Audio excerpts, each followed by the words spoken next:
Hello everyone, this is our Kids Worship recap for Sunday, November 1st. Today is Monday, November 2nd. It's kind of wet outside, that's why I'm not sitting outside like I normally do. Anyway, we continued our look at the prophets of Israel this week by looking at Hosea, and God uses Hosea as something of an object lesson. See, God is seeing that His people continue to be unfaithful to Him. They're not faithful to Him even when He has always been faithful to them. So God tells Hosea, He says, go and marry this woman Gomer. Now Gomer is a woman that God knows and Hosea knows and pretty much everybody else knows that Gomer is not going to be faithful to Hosea no matter what. But God says to Hosea, you're going to be faithful to Gomer even when she's not faithful to you. Because I'm still faithful to my people even when they aren't faithful to me. So basically, Hosea is going to end up in this marriage where it's really one-sided. He's supposed to love Gomer no matter what, and Gomer's not going to love him back, which is very, very tough to love someone when they're not going to love you. And God also has them.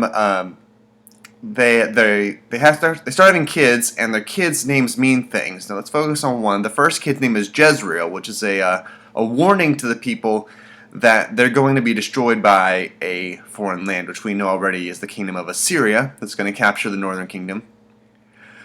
But our big thing for this week is that God is not going to let this be the end of it. Even if they do get invaded, which we know they do, God's not going to let that be the end of the story. He's got a plan to bring them back to where they should be. And we know that that is through Jesus. He's going to come and be the true king that they never had.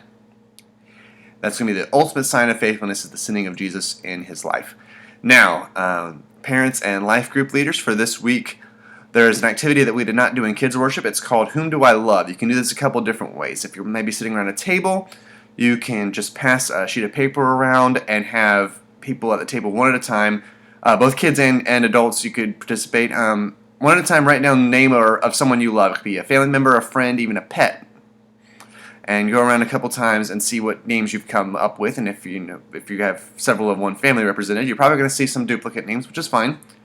If you're in a situation where maybe you've got the kids separate in an area, you can do this as like a little relay race. You can put the sheet of paper at one end of the room, have one player from a team run over and write a name down, run back, tag a player, run back.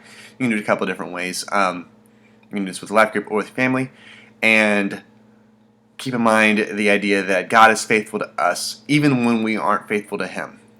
And that the ultimate sign of faithfulness is through the sending of Christ. And next week we're going to look at probably one of the most famous stories in the Bible, at least for kids, which is the story of Jonah. And that'll be awesome, and we'll see you guys next week. Bye.